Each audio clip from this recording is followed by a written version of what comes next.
All right, everyone had a good lunch. We're going to pick up where we left off on discussion action items 10B to discuss whether or not the board wants to mandate any CEs for next year.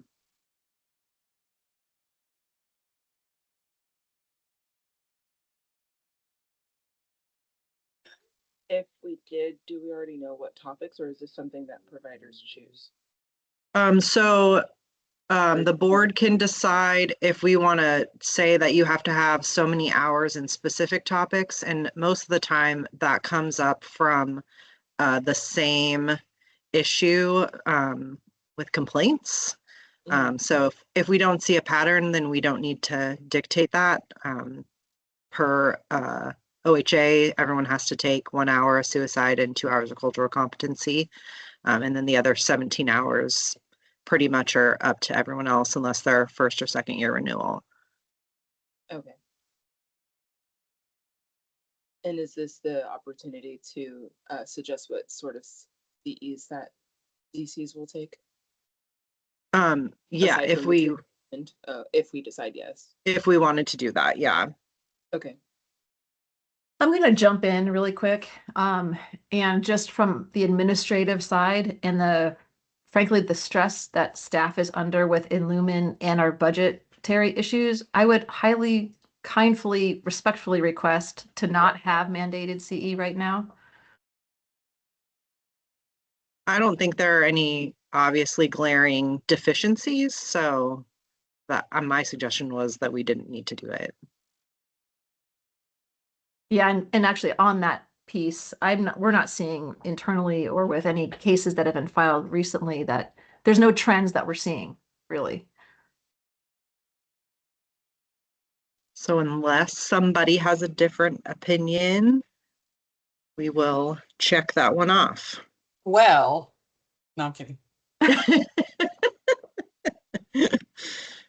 Okay. So we're on to executive committee elections. So nominate and elect a new president, vice president, and secretary. Is it a secretary treasurer position? I don't remember. Yeah, secretary. And how you want to do it, depending on how everybody wants to do it. The nominations are public, the vote's public, except for that you can just email me, unless you want to just take the vote on the record, and that's fine too. We've never had an issue where there's been competing nominations. And so, I mean, if that happens, that happens. But, and, you know, Michelle is out at the end of the year, so we're going to pass along that torch. Can I nominate a slate? Yes, you can nominate a slate. Okay, I would like to nominate Karen for president, Scott for vice president, and Corey for secretary. So let's go down one by one and see if they accept that nomination. Karen? Sure. Yes. Okay. All right. Scott? Yes. Okay. Corey? I accept. Okay. Any other nominations? I had a question though. Sorry. If Karen ends up leaving in September, that means Scott would then move up to president, right? I just want to make sure. Generally, we can actually talk about that because we could have either Karen, much like Michelle, Karen hold over to the end of the year. And because we usually have the election in October. So okay. Yeah, later in the year. So that's how it would work. I just find I wrote her end date and I know Karen and I came in at the same time. So okay. It's a good question. I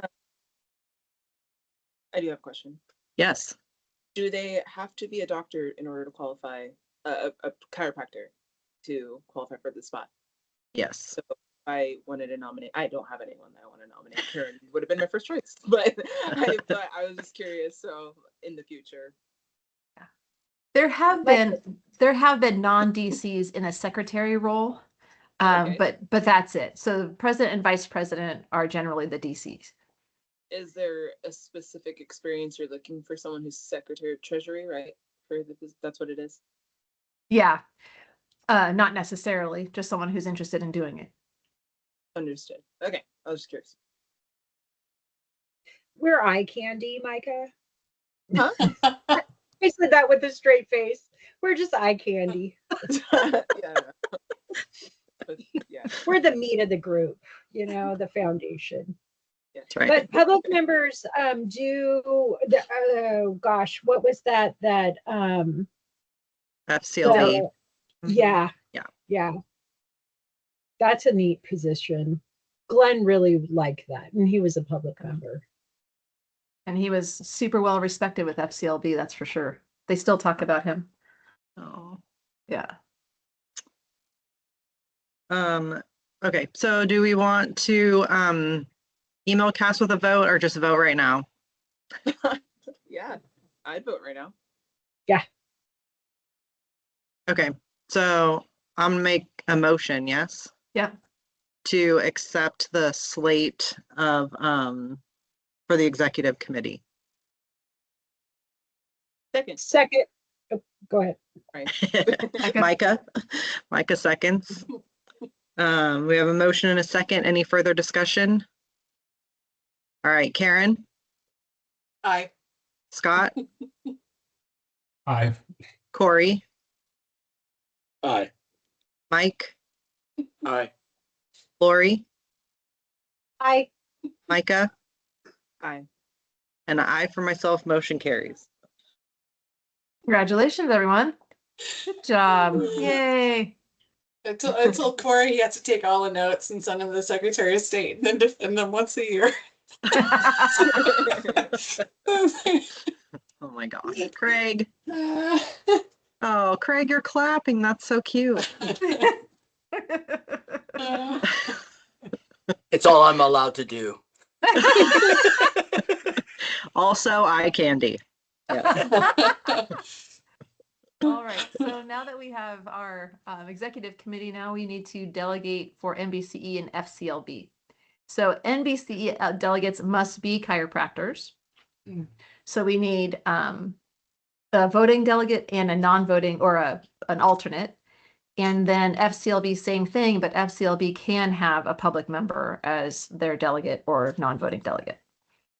Do you have And this is dates? for the purpose. Yes, thank you. The purpose is to attend the annual meeting, which is going to be in. Give me 1 second. In Atlanta. It's in Hotlanta, so it's going to be May. It looks like I have it on. I think it's going to be May 29th through. What? I'm sorry, no, April Okay. 29th. Sorry. April 29th through May 3rd. Around that time frame, because I actually have a few days extra tacked on there for travel and stuff. But yeah, 29th or 30th through May 3rd. And that's for NBCE. That's for the annual conference. So that's a joint That's FCLB both. and NBC. Got it. You can tell I never went. Yeah. And this is for And yeah, if anybody has questions, ask Karen because she's and Scott. They've both been.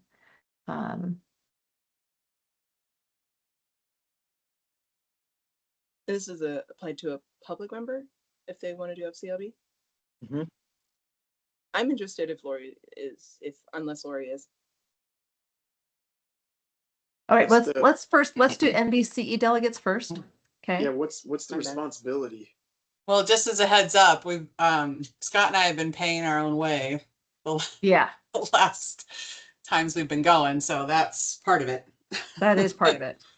So the delegates, so essentially what, at least for NBCE delegates, you are, you review bylaws, you see what's going on the agendas, you attend the subcommittee meetings if you're on subcommittees, and you vote.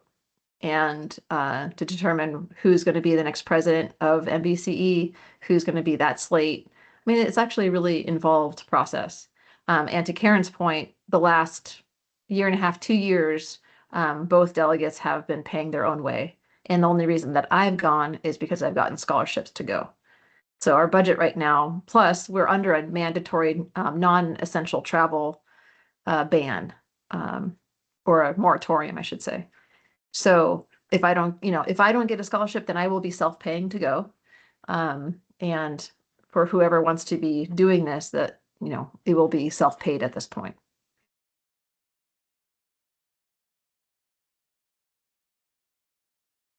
So with that highly function, positive news, on that positive note, who wants to go? I mean, I would like to wrap up my final year on the board doing it, but I have done it for the last few years, so I would give up the spot if, sorry, if others wanted to. So I'm a team player. I'd consider it, but I'm not dying to go. It's not like I was like, oh, I can't wait to get into this meeting because that's top of my list. I'm not out. Well, and there's alternates too. I mean, I went this year as an alternate, so. Yeah. So yeah, I'd consider it, but I don't know. Well, Lori's How out. wishy-washy is that? Lori's not interested, and if Corey doesn't want to go, then the four of you could divvy out delegate and alternates.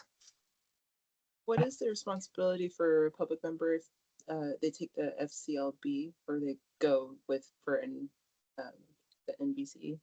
So what generally happens is for FCLB, you'll have the chiropractor as the voting member and the public member as the non-voting or the alternate. So if you want to go and pay your own way to go, then you would just be attending the meetings. You wouldn't be voting unless the voting member or the DC was sick or couldn't go, and then you would retain the voting rights. Okay. Yeah. And I would give you guidance to all of that when we're there, as far as what you'd be voting on and what it all means. Yeah. Yeah, I mean, I'm happy to let somebody else be the delegate, but I'll be one of the four either delegates for NBC or an alternate. I've really enjoyed it. I've gotten a lot more out of it than I thought I would. No offense. I didn't know what to expect going into it, so I didn't have high expectations, but it's been really informative. Yeah. And one thing that y'all need to know, and I think you've heard me say this before, is that our presence there at the national meetings is really foundational for them. We tend to lead the country in how we're handling everything that's coming down the pike, in our rules and our laws, and also just generally administratively. We do a really good job. And so they kind of look to us for future outlooks. So I really highly recommend. Unfortunately, the board can't fund you, but I really, really request that you go. And outfit coordination. Yes. We will work on that. So for my notes then, Karen, do you want to be the voting NBC delegate and Scott the alternate? Sure. Okay.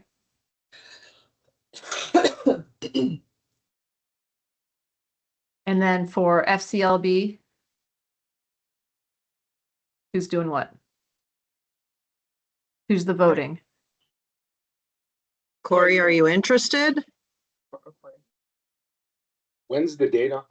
I just couldn't do the date on the other one, but is there- April 20. I can pull it up for more oh, specifics, it's for but both. At the same time. yeah, it's the same time. I'm out of town the last week of April, so Okay.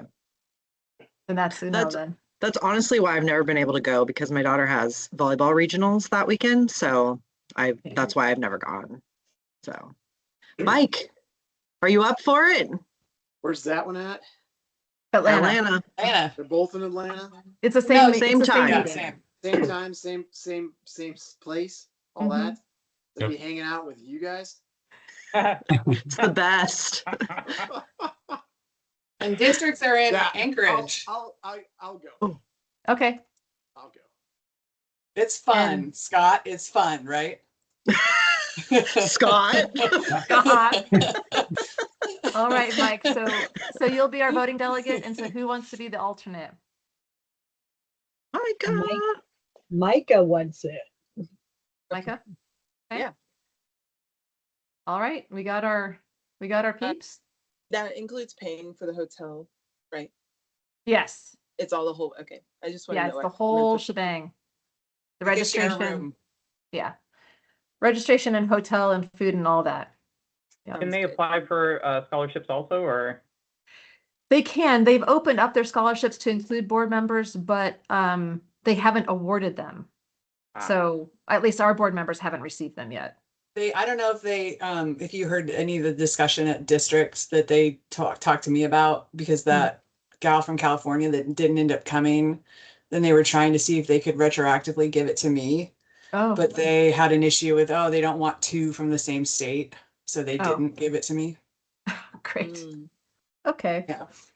Yeah. Like, okay, Sorry. so then just don't use it. Fine. Sorry, I took your scholarship. Yeah. Okay, so for our records then, NBCE delegates, Karen's voting delegate, Scott's the alternate, FCLB, Mike is our voting delegate, and Micah's the alternate. Perfect. We need a Okay, vote on Micah. that, actually. Oh, we gotta I vote. move to accept that as Cass just read. Second, We have a motion and a second. Any further discussion? All right, Karen, Scott, Corey, Aye. Mike, Aye. Lori, aye. Micah, Aye. and I for myself, motion carries. I'm going for definitely educational purposes, just throwing that out there. So I'm eager to learn about it. So it's probably why I'm all energetic about it. That's good. We're twinning, So- Mike. You'll you'll enjoy it. It's a really good meeting. And I've never been to Atlanta, so it's a little Mhm. maybe an excuse to go. So I like Atlanta. Maybe there's a baseball game. ooh, yeah.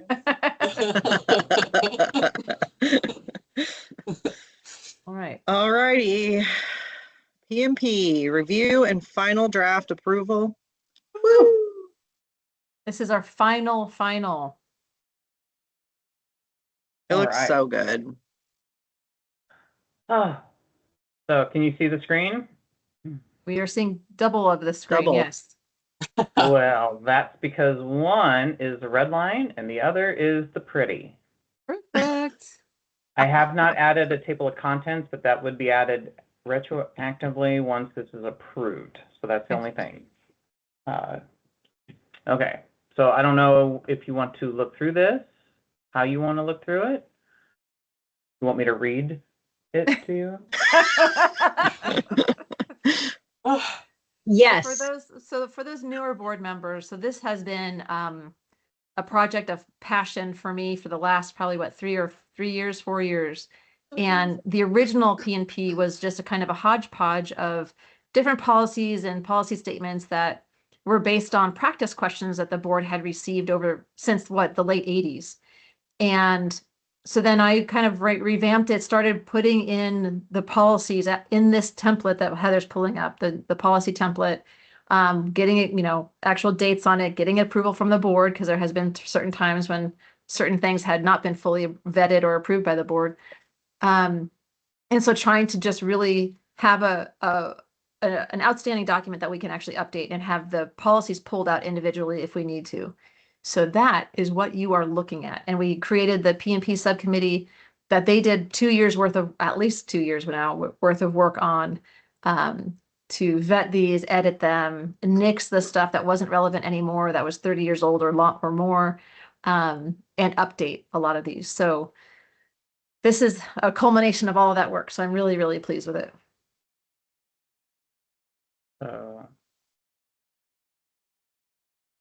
We added, we kind of changed the language so that it was consistent throughout.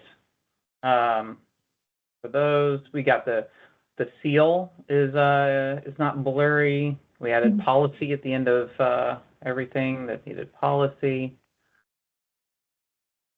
So it's all kind of the same format. So it's probably time to start reviewing it again, right? Oh my gosh, your Scott. I'm gonna go to this computer and 2027. Yeah, I was gonna say 27. I think Scott just volunteered to be the chair of that. Yeah. they're alphabetized, as far as I know. If we approve it, we don't have to ever look at it again in a board meeting, right? I'm just Oh no, it'll come up again in the CA study guide. So Yep. I know that's the other one. I'm like, whoosh. I feel like I could be a CA. yes, you could. Thank you, thank you.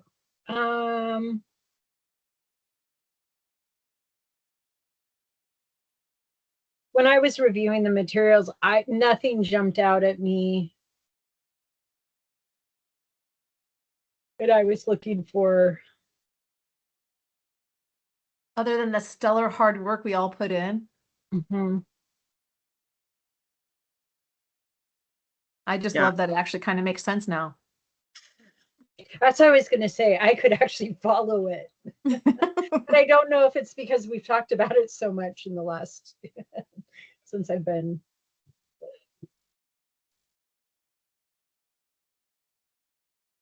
There is one of the policies that will be coming out. I'll take it out. I just couldn't figure out how to do it as a Word doc, and I was over it. So there's one that'll come out and just be an internal policy.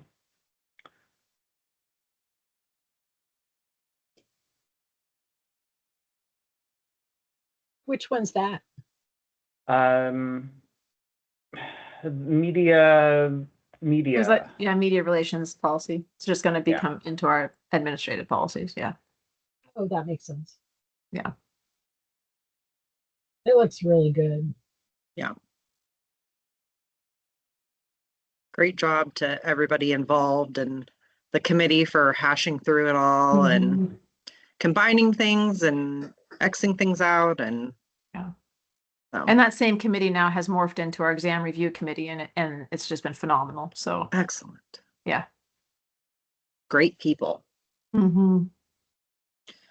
All right. Well, I'm going to make a motion to adopt this final draft of the PMP. A second. Micah seconds. We have a motion and a second. Any further discussion? All right, Karen. Aye. Scott. Aye. Corey. Aye. Mike. Aye. Lori. Aye. Micah. Aye. And I for myself. Motion carries. Yay! Final P&P. Woohoo! All right, on to the 2026 succession plan.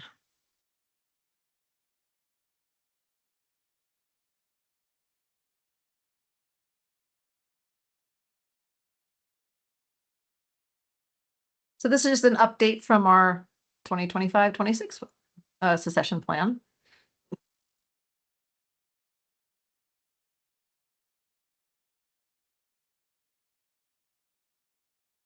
Update in our FTE numbers and the fact that we're remote. Yeah, I thought it looked good.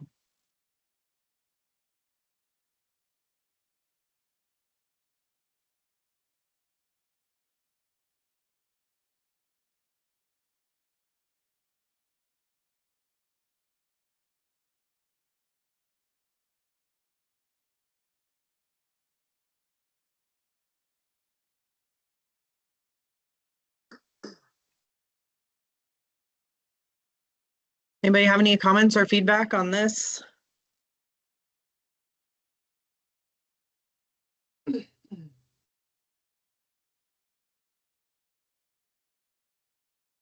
No.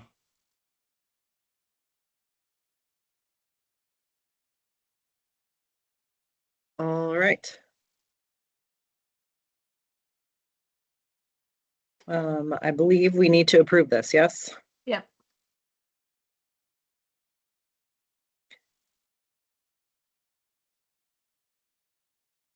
I'll make a motion to approve the 2026 succession plan.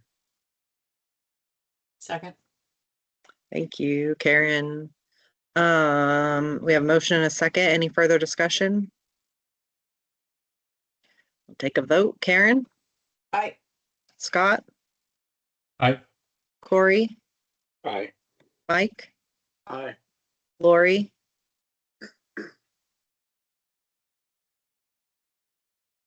I didn't catch Lori. Micah, Aye. and an I for myself, motion carries. Okay. So here's our 2025 annual performance progress report. And let me know, we've already submitted it. So this is just a ratification of the report itself. So you'll see the data. What you're seeing is an obvious kind of the bumps that we had along, mostly I'm talking about the customer satisfaction survey, which is KPM, I think 7 or 8. And that was really just reflective of the transition to Illumin, having things not working very well on all of those sides. Our full transition to remote workplace and moving, I mean, that block of moving time, and just really kind of refocusing on really good customer service. We can, by next year, I am fully confident that we'll have these numbers higher based on our staff, current staff, and also the increase in knowledge that the newer staff will now learn by then. So if you guys have any questions about it, anything on the performance report, let me know. And we did have some KPMs, the targets change based on the loss of our investigative position. So some of the 120 days moved, actually the legislature allowed to 150 days. And so that will also be reflected in next year's report.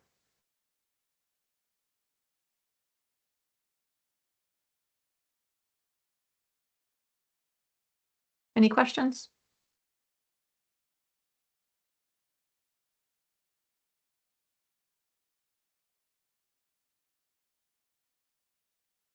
All right, I will make a motion to ratify the 2025 annual performance progress report. Thank you.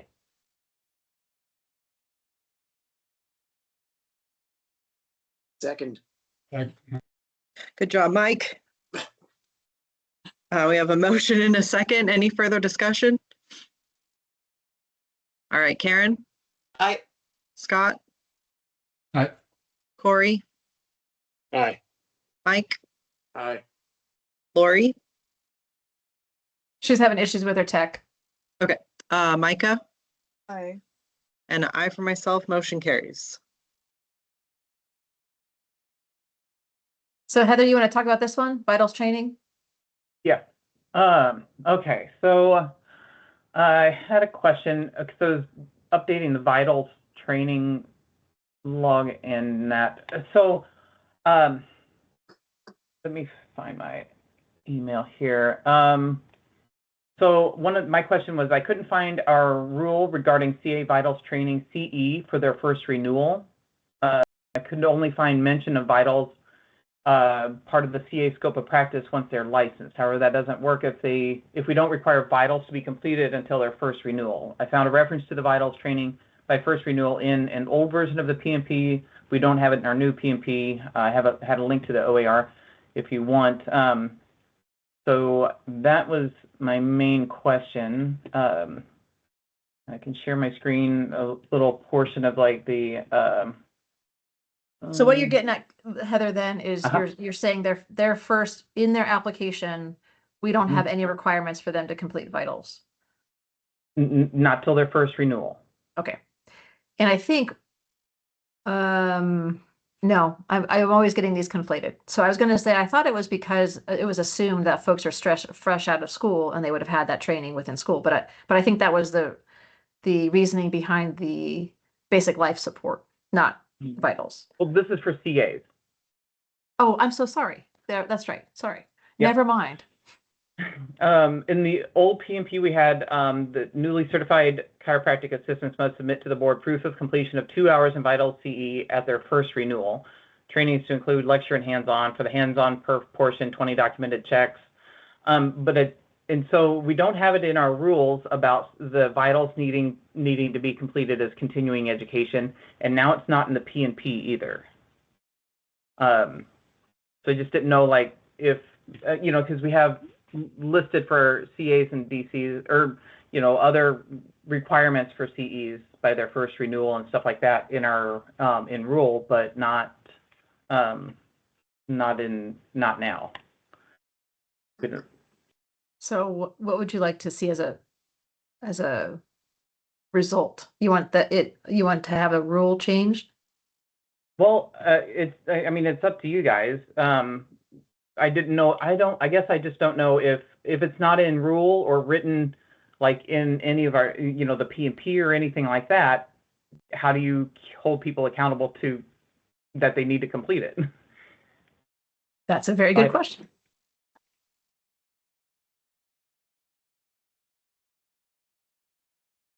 So if it was to go into rule, where would it go? Probably. I mean, there's I have screenshots of stuff. And I don't know which rule that is. Give me a second here. Okay, if I go to the CA rules, that should. It's under 811-010-0110 is the CA's stuff. Sorry, trying to find it. Yeah.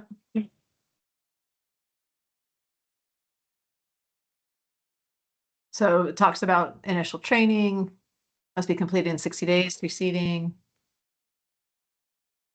Yeah, before, but not, for, oh my gosh, I can't find our Section 17 CE programs. Continuing education. I would think it would be under the continuing education. I'm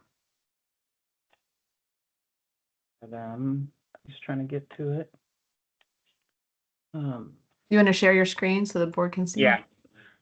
I'm trying to get to our rules. Got it. Are you wanting it to be listed under the CE rule for first year CAs renewing? Is that kind of the point of it? Probably. Okay. Well, would it be And that's first the year? 811-015-0025. Well, hold on a second. So are you talking about at first year renewal or are you talking about during application? Well, so they don't need it right now. They don't need it when they're doing their initial application. A lot of them do, but it's because I'll see vitals listed on their training log, but it's due by first renewal. So are Right. you asking for both things then? Or are you just asking about at first renewal? Well, kind of at first renewal, like because I mean, unless you wanted to change that in the initial training, they need to have vitals completed.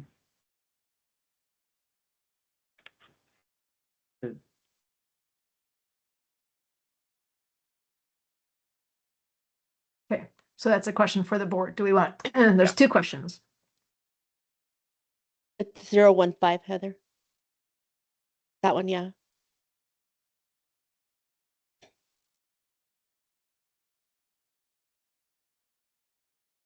Is it continuing chiropractic? Yeah, that one. All right. So like we have for the DCs here, what they need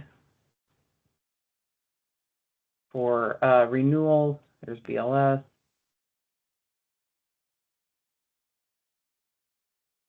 There's the CAs. Item E.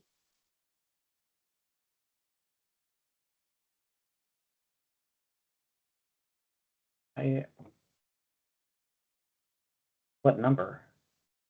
One small lowercase e. One.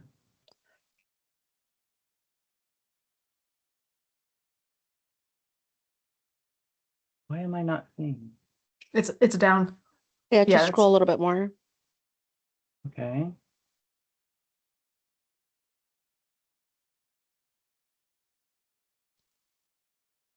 Hmm. 7, 8, 9.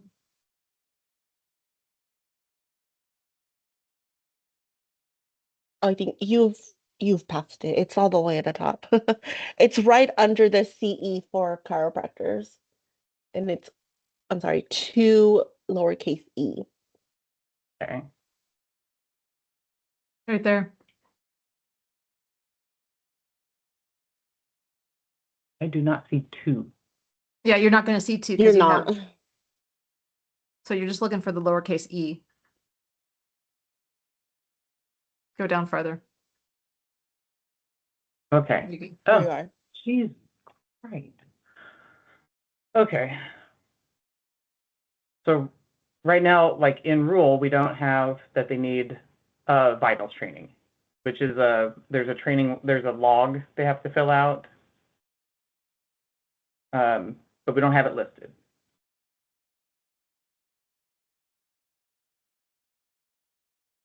It was listed in the PMP, but we've taken that part out. So we don't have it written anywhere that. So for the You need to log, do though, you're vitals. talking about initial application, right? Not renewal. No, No, there's a vitals training log. Yeah. Oh, I see. I was thinking about your training And I- log. Got it. And I think the vitals log is coming up because, and that's how I got down this rabbit hole of stuff.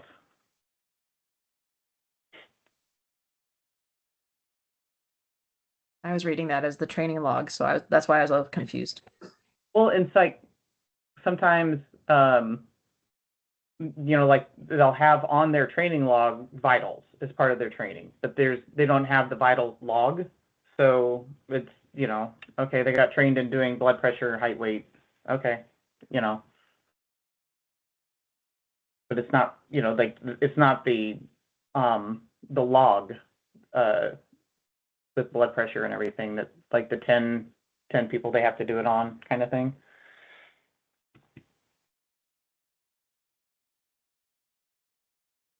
So Rebecca put in the chat that part of our rules that the board may require additional specific courses as part of annual renewal hours.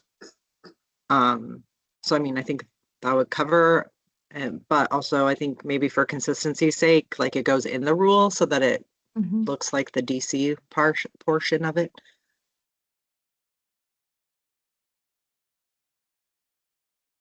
And they only have to do it by like their first renewal. I don't think they have to do it in the subsequent ones. No, we require it for the first renewal now. Even though it's not written in there, it is a requirement that goes out to them when they're renewing.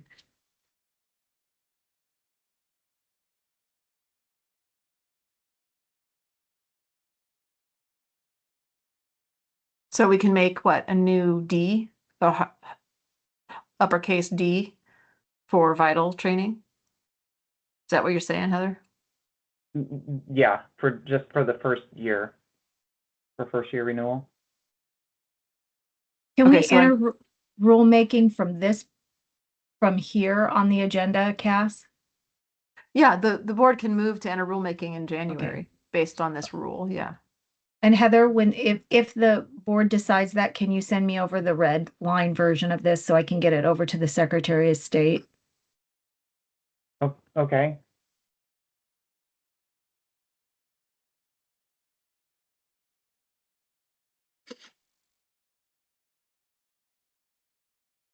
So do people want to see it spelled out in the rule? Does anyone want to make a motion? We just say, too bad, Heather, deal with it. It messes with my OCD so bad. Seems like it should be in there.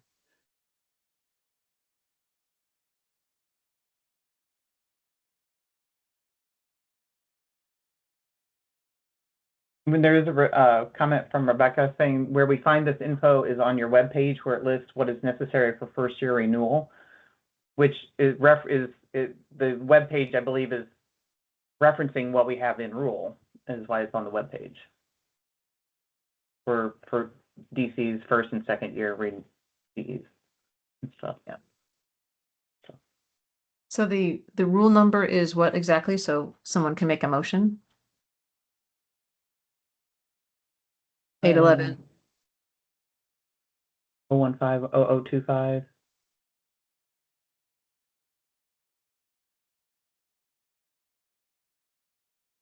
This is Lori. I make a motion that we move into rule making in the January meeting in OAR 811-015-0025. Thank you. Second. Scott. All right, we have a motion and a second. Is there any further discussion? Who was the second on that? Scott. We shall take a vote. Karen? Aye. Scott? Aye. Corey? Aye. Mike? Aye. Lori? Aye. Micah? Aye. And an aye for myself. Motion carries.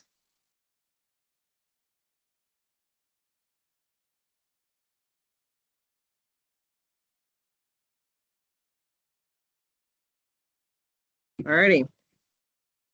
You're on to ethics and conflict of interest for board members.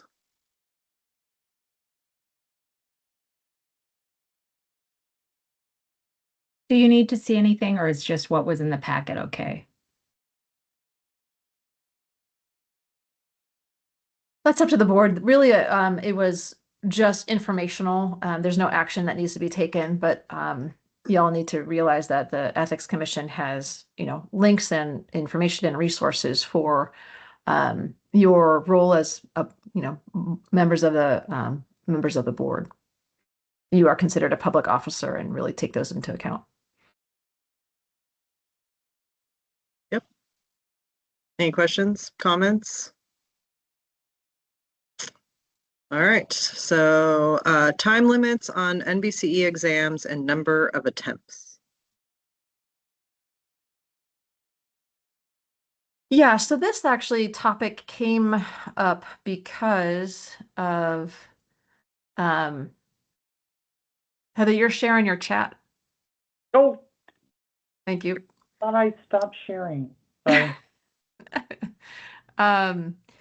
Based on actually our district meeting, and some of our sister jurisdictions are having issues with applicants who have taken multiple attempts at the NBCE Part 4 different exams and not passed for years and years, but haven't practiced during that time. And so then their skills are such that the jurisdictions are afraid to license them for fear that they're not actually up to snuff. We're realizing that there is no time limit as to when the board would want passage to be documented. And I don't know if the board wants to have a time limit on it. But certain cases have happened, or certain jurisdictions are dealing with folks who have attempted 13, 15 times over a 5-year time span. Yeah, 5-year time span. And still not licensed because they're afraid they're just not competent. And they finally passed. They finally passed the exam, but they haven't been practicing or have hands-on with folks. So it's a concern.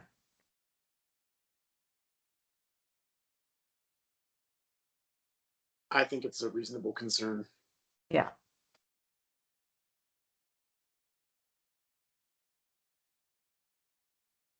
Do we have any idea of what some of the other jurisdictions are suggesting for time frame?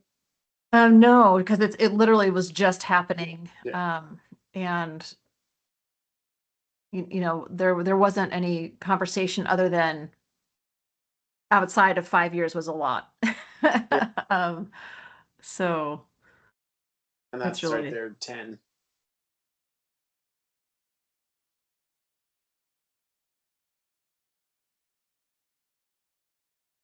that's 5. You can't take it for 5 years, but Yeah, you know. if you're caught cheating, you can't Right, take it for right, 5. right. Yeah. But yeah, I mean, yeah, anything outside of 5 years does seem, or, you know, to pass the test does seem, Yeah. Absurd, to use a metaphor. I mean, if you can't pass it within, I can understand giving them a year or 2. Yeah. Seems reasonable. I mean, this is coming from someone who's never failed a boards exam ever at any level, so I'm not sure I'm the right person to comment. Standardized tests were made for people like me. Indeed. Yeah, I don't know if I'm the right person to comment. And I know the Oregon State Bar has no time. They used to have a time limit, but I don't believe there's a time limit now, and you can take it however many times you want to take it.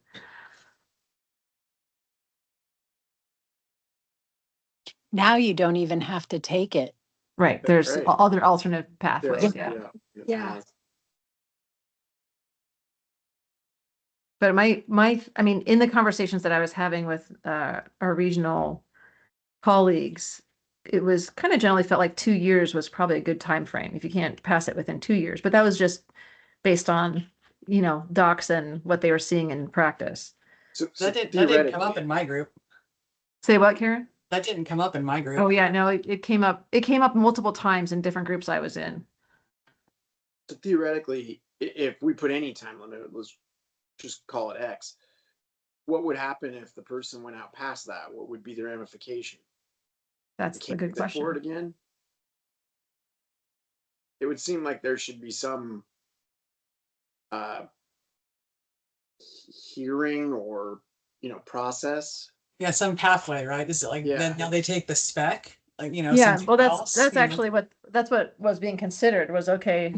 What's going to be required of them if they can't pass or they pass at 2 years and a month? Then what? They have to prove that they can do it with a spec. I mean, How often is part 4 done? Is it twice a year? Well, now it's it's gonna be it's changing. Yeah. So Yeah, that was my question was I'm assuming they're talking more about part 4. yeah, So it'll be different now that it's offered more than twice a Yeah. year. it's going to be offered 10 times a year. more than So that. Remember 10 months Yeah. out of the year. yeah. Oh, sorry, 10 months out of the year. Yeah. So That maybe we means- just wait. Maybe we just wait on this issue and see if it comes up for us with the new format. Karen, do you know if they fail, if there's a waiting period since it is offered like 10 months out of the year? I don't yeah, I don't remember, like I don't know that they could take it the Next week? next yeah. Because I don't know that it'd be graded that quickly. Oh, true. So I'm assuming as soon as they find out, they can schedule their next one. Because they'd have to arrange to get out there. Yeah. I would think for people with testing anxiety that this will actually make this maybe less so since you're taking a patient, one singular patient from Mhm. beginning to end. Yeah. Rather than like standing at the door and like trying to remember what that orthopedic test is. Yeah. Like out of context. Yes, yeah.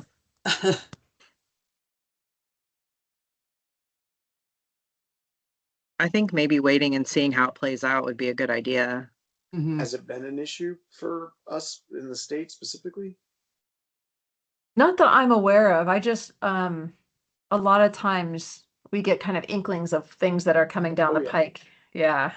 Yeah, and I definitely understand that. I mean, again, Mhm. I feel that putting some type of time limit on it is certainly reasonable, but just want to make sure that it's thought through. And I mean, what if somebody has a major health problem? I mean, Right. what if somebody has a baby right after graduation and there's, complications in pregnancy and, they don't sit for it. And the next thing you know, 2 years is gone. Like Yeah.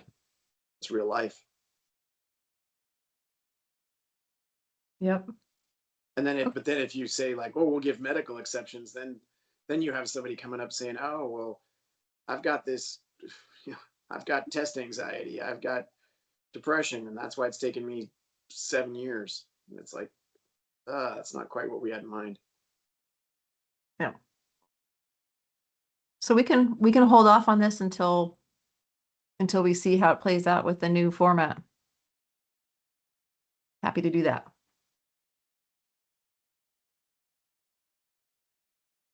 All right. Moving right along, grounds for disciplinary action.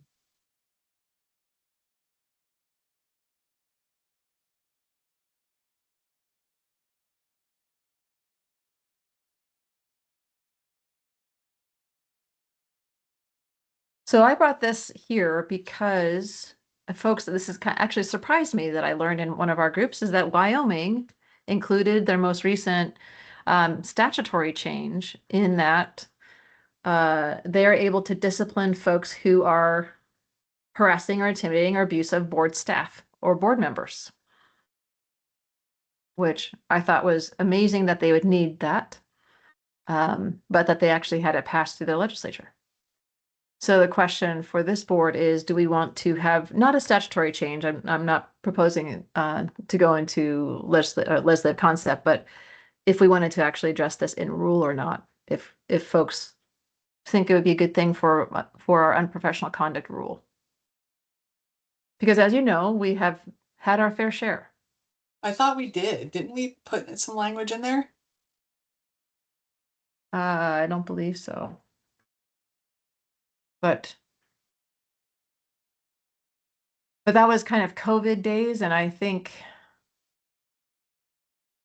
a previous AAG had a certain phrase that she used around that.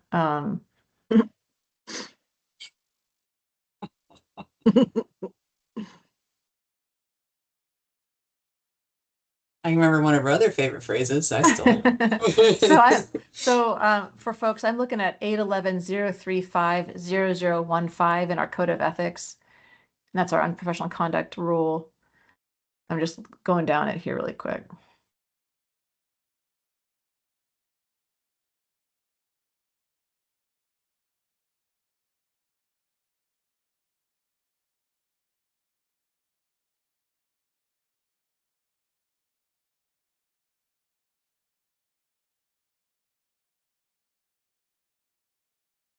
I just thought that Wyoming had a really good, very succinct way of including it.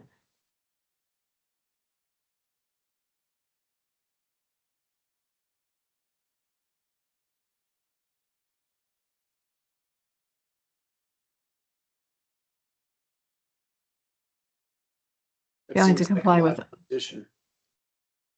Say what, Mike? Sorry. It seems like a logical addition to me. Yeah. We did not include better it. To address these things now than the next COVID pandemic, but you know, these things do come up. Wow, Yeah. Maybe I dreamed it. I really thought we had put some language in there about behavior to staff. Well, we tried. Oh. And I'm not tried, but we had the conversations, and our previous AG thought it was not a good idea. She's okay. Okay. Cass, can you give me that OR again? Yeah. Because that's the one we would be. 811-035-0015. Okay. Is it worth asking what the rationale from the previous AG was? No, I'm not gonna give it on public. It was our legal advice. Yeah. But it actually wasn't really based on legal advice, frankly. Yeah. Yeah.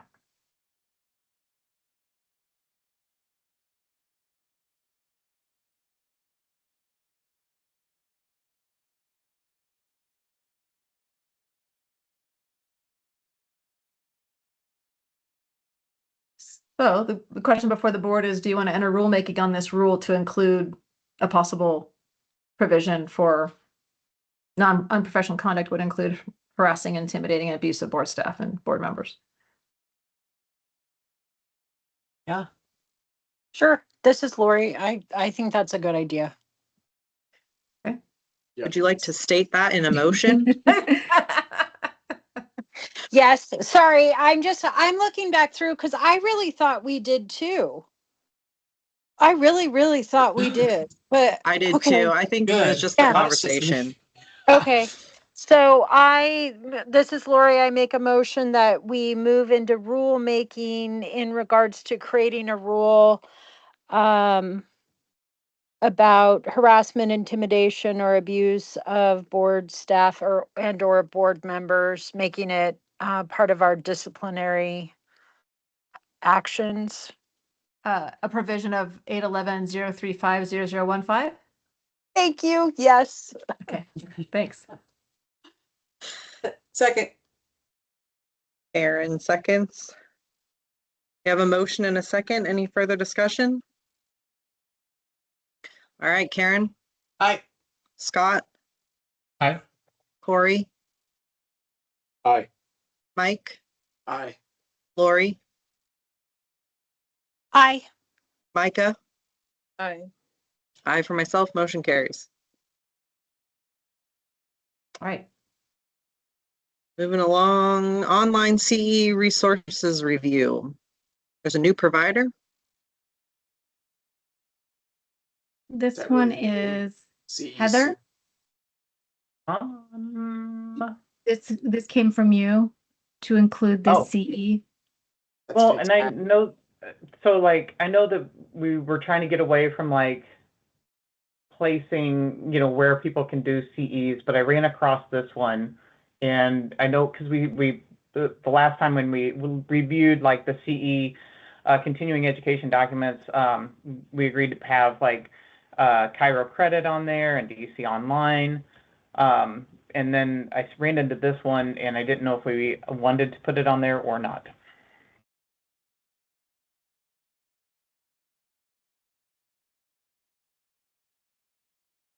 I have never seen that. I've never heard of it. Looks like ketchup. It Yeah, actually looked that's what like- I thought. It looks very much like a bowl of ketchup. Yeah. It had to hold the letters up somehow.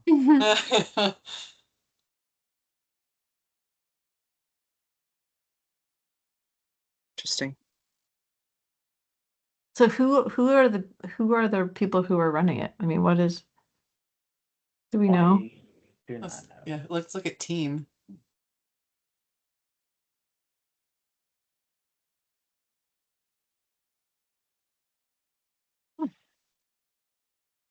Go slower. I need to see. Are these folks licensed in Oregon? I don't think they are. But I noticed they had like the CEs for, specifically laid out for Oregon, what we require and stuff Yeah. like that. I think I'd gotten maybe like a CA training or something through here. I don't quite remember how I came across it, but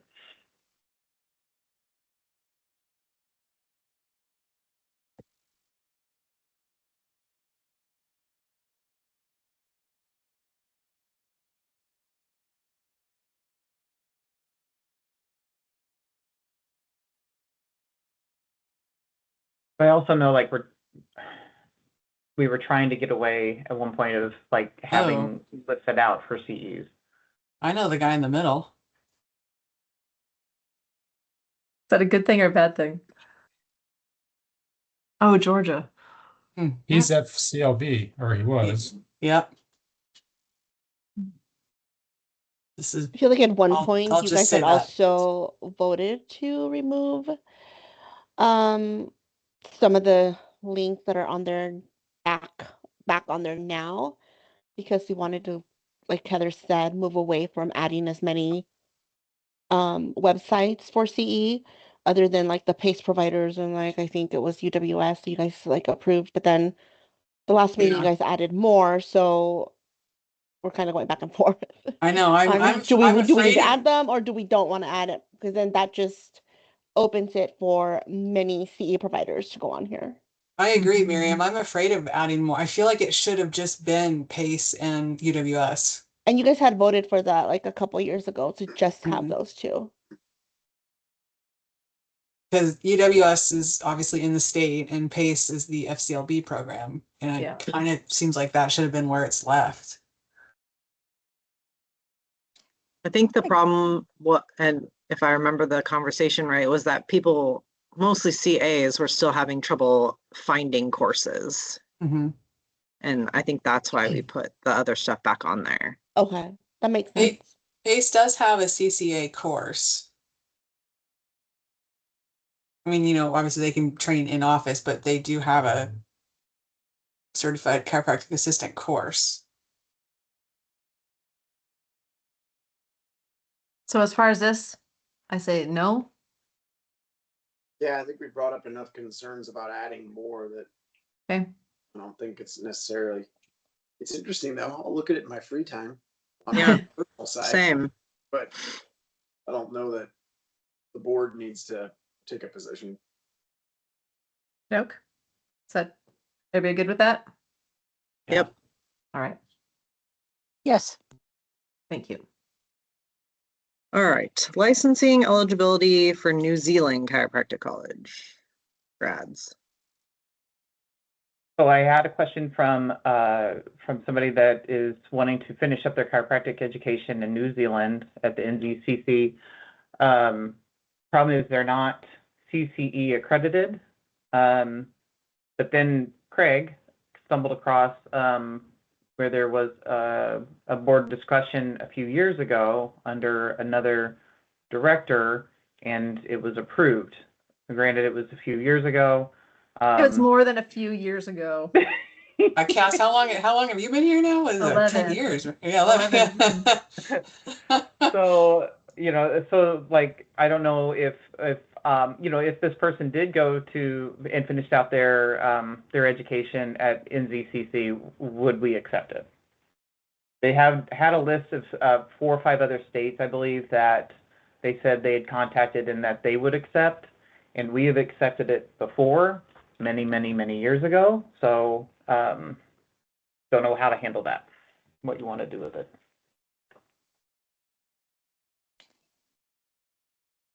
Do we have a rule? This is Lori. Do we have a rule that would even allow that? Offhand, I can't think of it, but Cass, you know our rules way better than probably any of us, or Heather.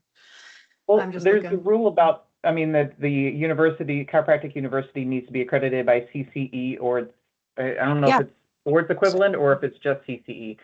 But so then my question is, because these NZCC is accredited through a different organization, how do we know if that's equivalent? So I'm looking at 811-021-0005. So this is the educational standards for chiropractic schools, colleges, institutions, and universities. The educational standards for chiropractic schools, colleges, institutions, and universities published by the Council on Chiropractic Education, CCE, or their equivalent, current as of January 2018, is hereby adopted. So current as of 2018, that's Is a only while CCE? ago. So I don't know if, you know. So then another question to like on the back end of this for me would be because we do allow foreign transcripts. Mhm. Foreign transcripts aren't going to be accredited by CCE through the CCE because they're foreign. But we do accept them, and they have to go through like translation process or whatever. Would that be the same then, or?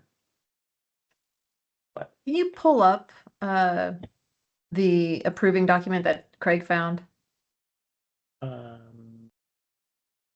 Let me. Are you asking Krista or me? Whoever. Let's get to it first. Was it an email? Email by? It was emailed somewhere. It was an O drive under foreign students or foreign schools or something. New Zealand. I thought it was part of our packet. It was. I saw it. Never mind. Oh, it's in our packet? Yeah. Mhm. I have the approval letter from. That's on type out. Okay.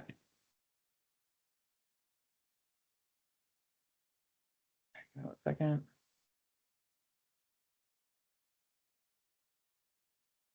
I've got it, Heather. Do you want it? Oh, go ahead. It's under the discussion item, that one, the Foreign Chiropractic College Review. Is that it? We Yep. got it right. We got it right now. You got it?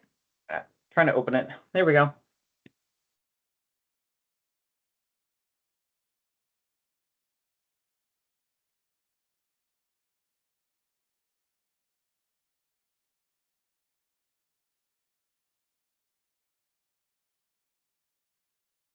So do we want to keep this as current? You said they are accredited by their own, like, I'm assuming like New Zealand or Australian accrediting agency. Yeah. I would think that was equivalent then to CCE. Yeah. We treat this as a foreign transcript then? No, Yeah. you treat it, well, I mean, under our rule is the standards would be the same as CCE standards. So 4,200 cumulative hours and 120 hours physiotherapy. That kind of, What's the difference between that and a foreign transcript? Yeah, I mean, I think you just treat it the same. okay.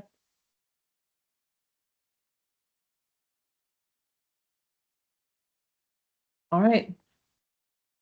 It's coming from another country. Yeah. Okay, so correspondence. We had 3 public comments on the fee increase.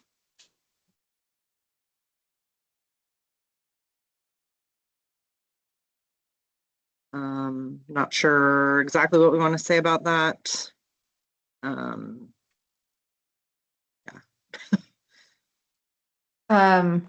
Yeah, so I mean, all 3 are concerned about, I guess, concerned about notice that they've received or lack thereof, or, you know, why we've increased so greatly. And I don't know. Seems like we've had a year and a half of these discussions already. We also have some members here who are here specifically for that, some licensees. I think Dr. Strange is here. And Yeah, and can you hear another. me? Yeah. Okay. Well, so I'm Dr. Strange. I'm a associate professor at UWS, graduated 07. Know quite a few of you on here in some capacity. But anyway, in talking to other colleagues of mine, I seem to get all of the OBCE emails, but unfortunately I did not receive this one. And in chatting with them, it seems like a majority of us didn't get it. I guess our question, since I didn't get the email, was just maybe just a justification for the increase of 30%. We're starting to rival Washington. I was licensed in Washington. Their fee is about $775. Whenever I first started, it was $375 here in Oregon. It's now $665. With no physical address, that should, you would think, would decrease the overhead. But I'm just, like I said, I'm just kind of curious on that. So there's a couple of things that you're hitting on, Dr. Strange. The first one being the assumption that our email is the only notice that is allowed or received. And that's not. Actually, our email that goes out to the listserv is not our official notice of you. So our official notice is via our website and to the notice to the Secretary of State's office for our rule changes. So that's that piece. The second piece is our part of our reasoning for going remote was based on the budgetary shortfalls that we were experiencing, and we still are. So the 30%, and actually we had pushed for a 45% increase during our legislative session, which was not approved, and they went, the CFO, Chief Financial Office, and LFO went to the 30%. So what's likely going to happen in the next biennium is that we are going to come back for even additional fee increase. And that is based on DAS administrative services and our AAG costs. Those are the two main funders or not funders, I'm sorry, expenses for the agency that have so greatly increased, and especially the AAG costs. And those AAG costs are based on 2% of our licensee base in their contested cases. And so 2% of our licensees are causing our AAG fees to astronomically explode.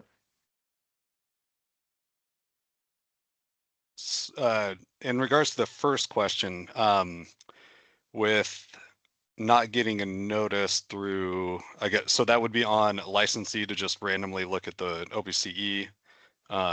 If they're, because I don't know when these meetings are. I found out about this, and actually I sent 3 emails and finally received a response back. So email seems to be one of the main kind of communicators with all licensures.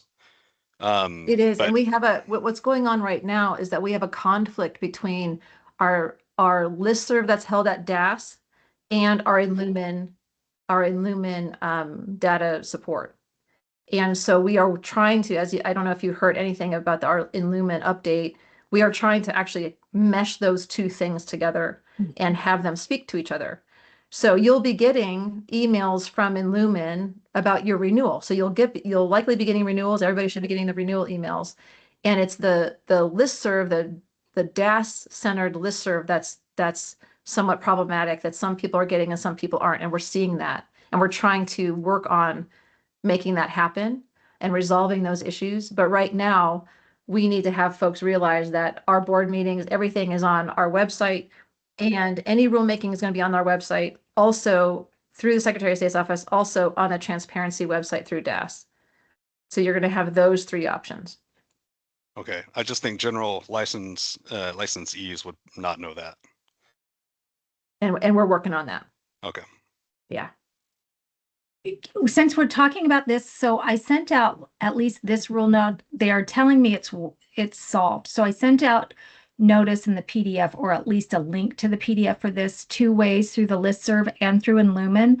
Did you guys, anybody who is licensed, did you get 2 emails about this, one with the PDF attached and an email with a link?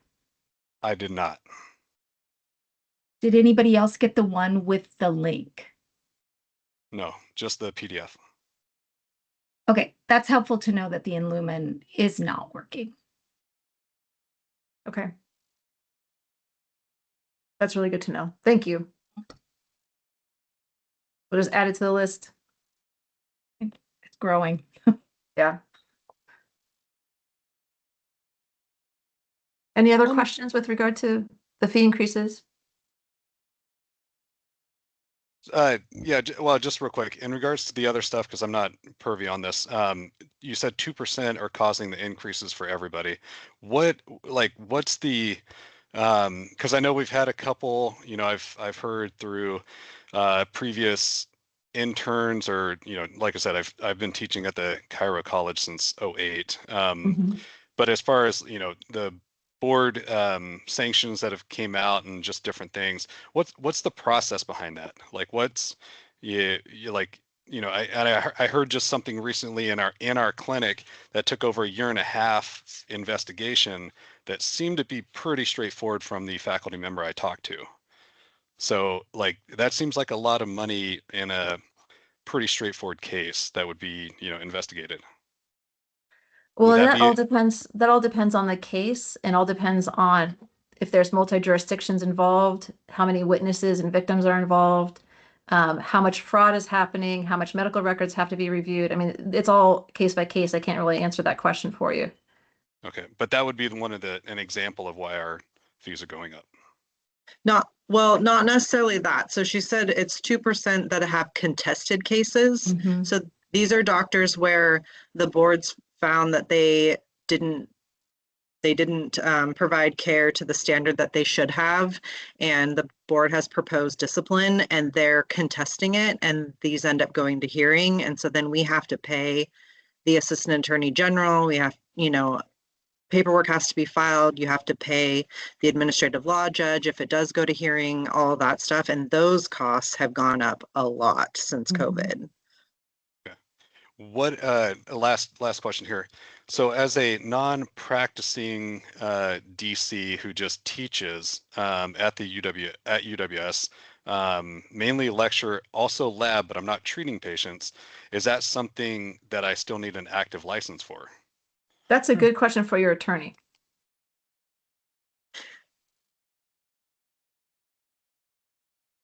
UWS attorney or my personal attorney? That would be up to you. Okay. Yeah.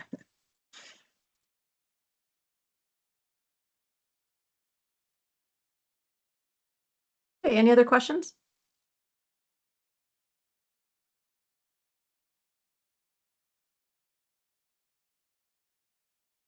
All right. Thanks, everybody. Yes, thank you. Okay, so let's take a break until 2 o'clock and then we'll come back in and start the work session. See you at 2. I'm going to stop the recording. 1 second. Thank you. Yes. Go ahead and stop. Heather, Krista? you're on for 12. Hold on.